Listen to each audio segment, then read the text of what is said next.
எல்லோரும் இன்புற்றிருக்க நினைப்பதுவே அல்லாமல் வேறொன்றறியே பராபரமே.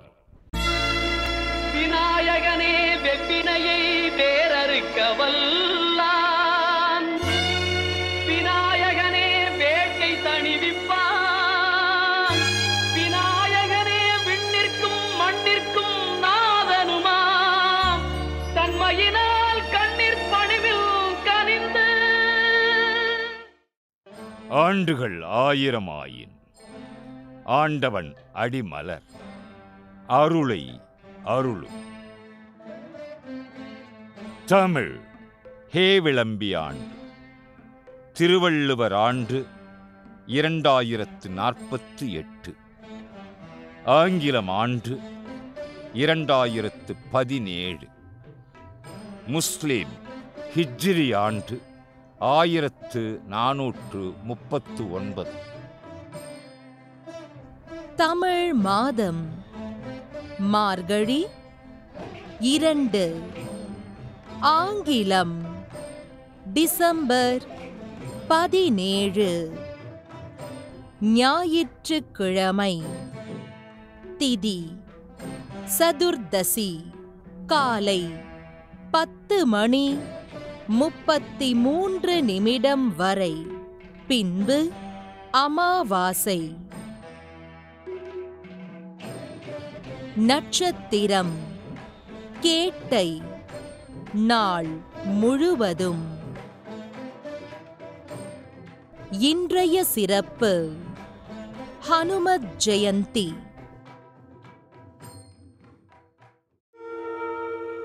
ஆதித்யாய ச சோமாய மங்களாய புதாய ச குரு சுக்ர சனிभ्यश्च ராஹவே கேதவே நமः.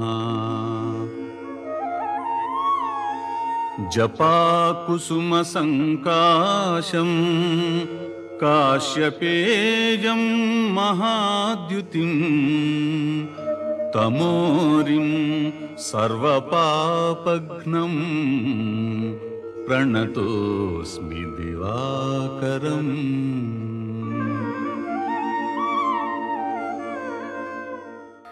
ஓம் அஸ்வத்வஜாய வித்மஹே பாசஹஸ்தாய தீமஹி தன்னோ சூர்யः பிரச்சோதயாத். ராகு காலம் மாலை 4:30 முதல் 6 மணி வரை. யமகண்டம் பகல் 12 முதல் 1:30 மணி வரை. குளிகை காலம் பிற்பகல் 3 முதல் 4:30 மணி வரை. சுப நிகழ்வுகளுக்கான சுப ஹோரைகள் காலை 7:30 முதல் 10 மணி வரை. பிற்பகல் 2 முதல் 4:30 மணி வரை. இரவு 9 முதல் 12 மணி வரை.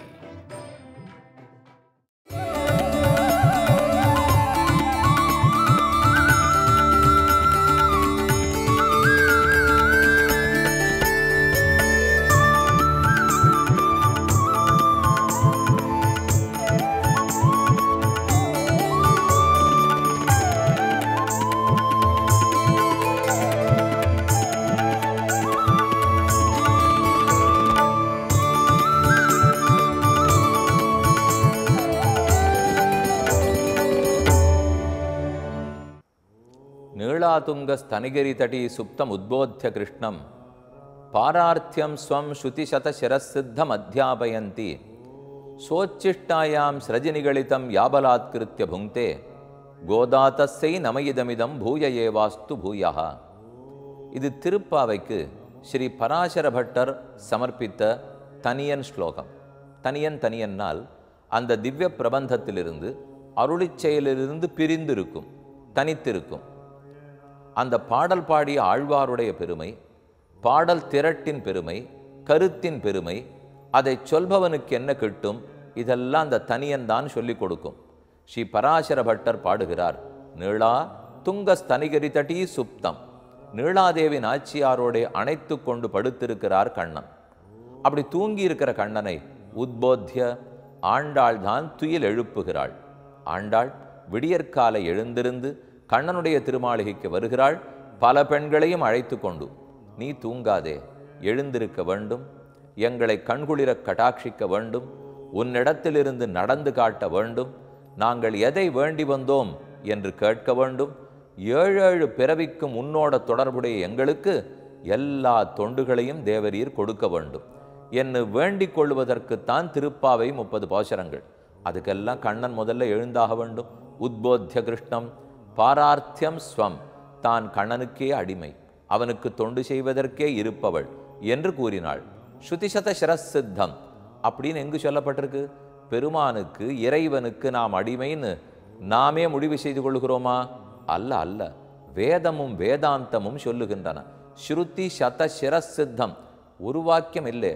தாசபூதா ஸ்வதசர்வே ஹ்யாத்மான பரமாத்மனா, நாம் அத்தனை பேரும் பகவானுக்கு தாசர்கள். பரமாத்மா தான் சுவாமி. ஸ்வத்வம் ஆத்மனி சஞ்சாத்தம், சுவாமித்வம் பிரம்மணி ஸ்திதம். பிரம்மம் பகவானிடத்தே சுவாமியான தலைவனான தன்மை இருக்கும், நம்மிடத்தே தொண்டனான தாசனான தன்மை இருக்கும். இந்த உண்மை நமக்கு புரிஞ்சாதான் வாழ்க்கையை ரசிக்கும். அதை விட்டு நாம் தான் செருக்கோடு அலைந்தோம் என்றால் வாழ்க்கை ரசிக்காது, சந்தோஷம் கிட்டாது. என உண்மைக்கு புறம்பாக நடந்தவர்கள் ஆவோம். பாரார்த்தியம் ஸ்வம் ஸ்ருதிசத சிரசித்தம் அத்தியாபயந்தி சோச்சிஷ்டாயாம் ஸ்ரஜி நிகழிதம். ஆனால் பெருமானுக்கு நான் அடிமைன்னு அப்படி சொல்லுவதற்காக ஆண்டாள் பாடிய 30 பாசுரங்கள். இந்த 30ஐயும் பாமாலைன்னு சொல்லலாம், பாக்களாக இருக்கிறபடியால். பூமானேன்னு சொல்லலாம், ஆண்டாள் பூவும் தொடுத்து கொடுத்தபடியால். அப்ப பாமாலை பாடி கொடுத்தாள், பாடவல்ல நாச்சியார்னு பெயர். பூமாலை சூடி கொடுத்தாள், சூடி கொடுத்த நாச்சியார்னு பெயர் கிடைச்சது. அந்த நாச்சியார் பாடினது சிரஜனிகளிதம், திருப்பாவையாகிற மாலை. அதால் கண்ணனையே கட்டினாளாம். தூங்கியிருந்த கண்ணனை எழுப்பினாள். திருப்பாவையாகிற மாலையை 30 பாடல்கள் கொண்ட மாலை. அந்த மாலையாலே மாலையான பகவானை, அவரே மால், திருமால். அந்த திருமாலை தான் மாலையை வைத்து கட்டினாள். அதைத்தான் இந்த இடத்தில் பராசர பட்டர் கூறுகிறார், சிரஜி நிகலிதம் யா பலாத்கிருத்திய புங்கே கோதா. அந்த கண்ணனிடத்தில் தான் வேண்டியதை பெற்ற ஆண்டாள். தஸ்ஸை நமயிதமிதம் பூய ஏவாஸ்து பூயா. அந்த ஆண்டாள் திருவடிகளை மீண்டும் மீண்டும் வணங்குவோம், நமஹா நமஹான்னு கூறுவோம் என்று ரொம்ப ஆச்சரியமான ஸ்லோகம். அப்போ ஆண்டாளுடைய பெருமை பார்த்தோம். மற்ற எல்லா ஆழ்வார்களும் தூங்கினர், கண்ணன் அவர்களை துயில் எழுப்பினான். ஆழ்வார்களை எழுந்திருங்கள், பாடல்களை பாடுங்கள், எல்லா குழந்தைகளும் காக்கப்படட்டும், நல்ல உபதேசங்களை செய்கள், தூங்குகிறீர்களே அனாதி மாயையா சுப்தகான்னு கிடக்கலாமா என்று கண்ணன் எழுப்பினார். ஆழ்வார்கள் முடிச்சுனுட்டார்கள். வரிசையா முதல் திருவந்தாதியிலேருந்து பாடல்களை பாட கண்ணன் தூங்க போய்விட்டார். அப்போ வாசல் காப்போன் முழிச்சுனுட்டா முதலாளி தூங்கலாம், கண்ணனே தூங்கினார். இப்ப தூங்கி கொண்டிருக்கிற கண்ணனை துயில் எழுப்புகிறாள் ஆண்டாள். அதுதான் இந்த 30 பாசுரங்கள்.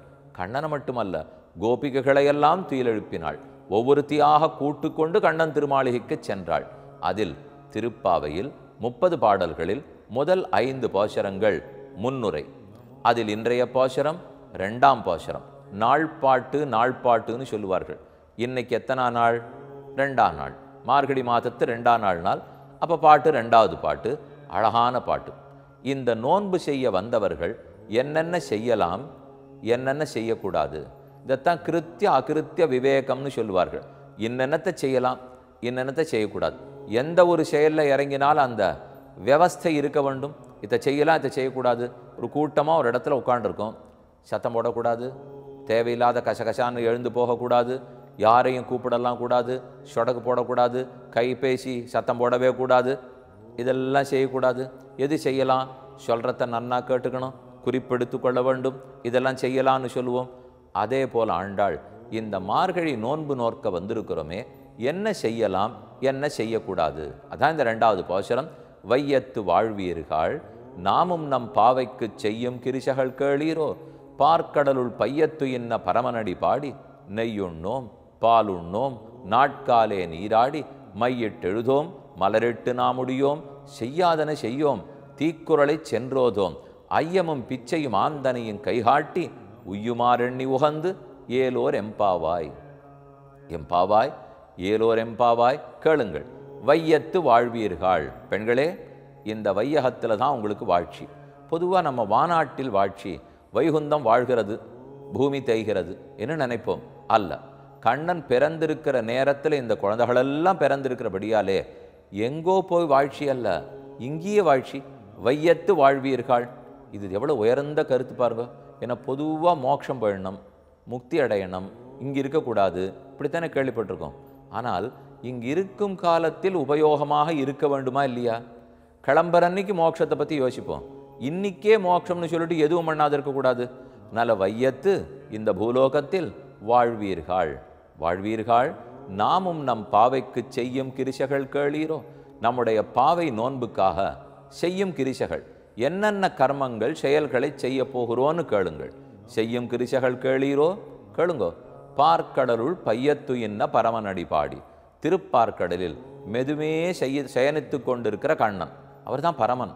பார்க்கடலுள் பையத்து என்ன, பையன மெதுவே நிதானமாக படுத்துட்டு இருக்கிற, அப்படி கண்ணை கூட முழிக்காம தூங்கிட்டு இருக்கிற பையத்து என்ற பரமன், புருஷோத்தமனான தன்னிகரற்ற பெருமான்.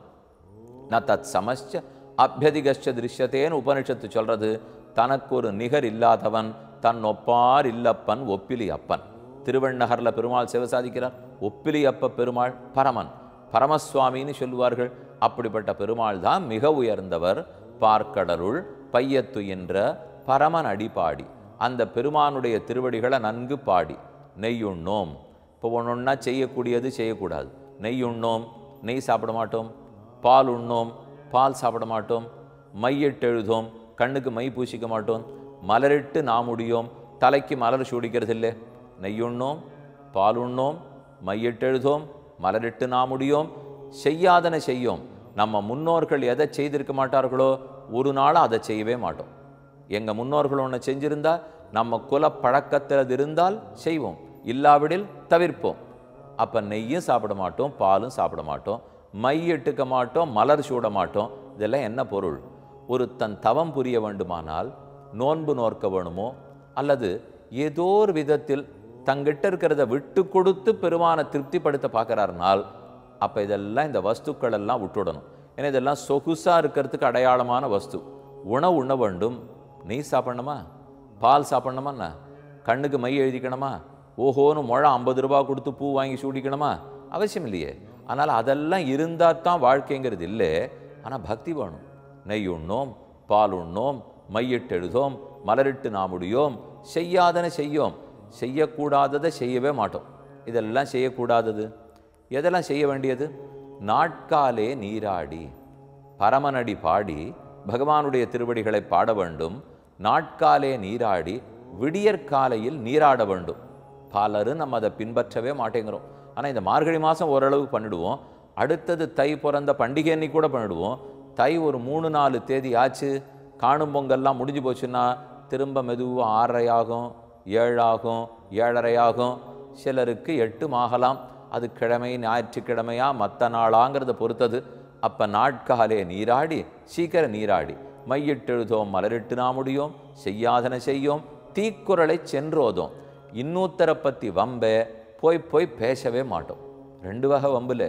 நாம் இருக்கிற இடத்துல யாரான வம்பு பேச வந்தால் அவர்களோட பேசுறது. ஒருவேளை இன்னைக்கு ஒத்துருமே வரலைனால் என்ன இன்னைக்கு வம்பு பேசுறதுக்கு யாருமே இல்லை என்று நினைத்து கொண்டு ஒவ்வொரு வீடாக போய் உட்கார்ந்து கொண்டு பேசுவது கண்டிப்பாக செய்யக்கூடாதான். தீக்குறளை செந்தோதோம் ஐயமும் பிச்சையும் ஆந்தனையும் கைகாட்டி உய்யுமாறெண்ணி உகந்து. நாம் எல்லாருக்கும் கொடுக்க வேண்டும். ஐயம் தர வேண்டும், பிச்சை தர வேண்டும். அப்படின்னா 2 விதத்தில் சொல்லலாம். பொதுவாக உணவில்லை, உணவு கொடுக்கணும். வஸ்திரம் இல்லை, வஸ்திரம் கொடுக்கலாம். இருக்க இடம் இல்லை, இருக்க இடம் கொடுக்கலாம். ஞானம் இல்லை, ஞானம் கொடுக்கலாம். அதில் பகவானை பற்றின ஞானம் இல்லைன்னாலும் கொடுக்கணும், பாகவதர்களை பற்றின அறிவில்லைன்னாலும் சொல்ல வேண்டும். இது ஒரு வகை. அப்போ எதேதோ உலக விஷயத்தையும் கொடுக்கணும், உணவில்லை, வஸ்திரம் இல்லை, அது இல்லைன்னா கொடுக்க போகிறோம். அதே ஞானம் வேணும், பக்தி வேணும், வைராக்கியம் வேணும்னாலும் கொடுக்க போகிறோம். நெய்யுண்ணோம், பாலுண்ணோம், தீக்குறளை சென்னோதோம், ஐயமும் பிச்சையும் ஆந்தனையும் கைகாட்டி, முடிஞ்ச அளவுக்கு ஐயம் கொடு, பிச்சை கொடு, ஆந்தனையும் கைகாட்டி உய்யுமாறெண்ணி உகந்து. இந்த மார்கழி நோன்பை நோற்று கண்டிப்பாக கண்ணனை அடையப் போகிறோம். நமக்கு உஜ்ஜீவனம் கிடைக்க போகிறது.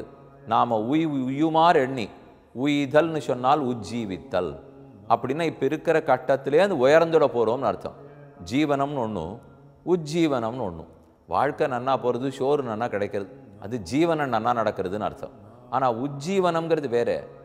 பக்தி வளர்ந்துருக்கு, ஞானம் வளர்ந்துருக்கு, பெருமான் அடையறதுக்கு வழி தெரியாது, அதைத்தான் உஜ்ஜீவனம்னு சொல்கிறோம். அதைத்தான் உய்யுமாறெண்ணி உகந்து ஏலோர் எம்பாவாய். அப்போ இந்த 2வது பாசுரத்தாலே இன்னென்னத்தை செய்யலாம் செய்யக்கூடாது. பொதுவாகவே நாம் கொஞ்சம் நிறையா சாப்பிட்றதே அல்லது நிறைய விஷயங்களை அனுபவிக்கிறத குறைச்சின்றால் பிரத்தியாருக்கு அது கிடைக்கும். நாமே சாப்பிட்டு இருந்தா, நாமே எல்லாத்தையும் அனுபவிச்சா அப்போ இன்னொருத்தர் கிடைக்க வேண்டாமா? அப்போ ஆண்டாள் எவ்வளவு சிறு பெண் குழந்தையாக இருந்தாலும் நம்மை வருத்தி கொண்டாவது, நாம் குறைத்து கொண்டாவது பிரத்தியாருக்கு கொடுக்க வேண்டும். உயர்ந்த கருத்து இந்த 2ஆம் பாட்டில் இருக்கு. இப்போ ஏன்னா நெய் சாப்பிட்றத குறைச்சி, பால் சாப்பிட்றத குறைச்சிண்டு, மையை குறைச்சிண்டு, மலரை குறைச்சின்றால் தானே உலகம் சுபிக்ஷமாக இருக்கும்.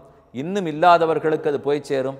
ஆக பணம் இருக்குங்கிறதுக்காக எதையும் வீணடிக்காமல் அதை குறைப்பதே தவத்தின் ஒரு வகையாகிறது. இதை 2வது பாசுரத்தில் பார்த்தோம். இனி 3ஆம் பாடலில் நாட்டாருக்கு நீங்காத செல்வம் நிறையும்னு கூறப்போகிறாள். காத்திருப்போம். ஆண்டாள் திருவடிகளே சரணம்.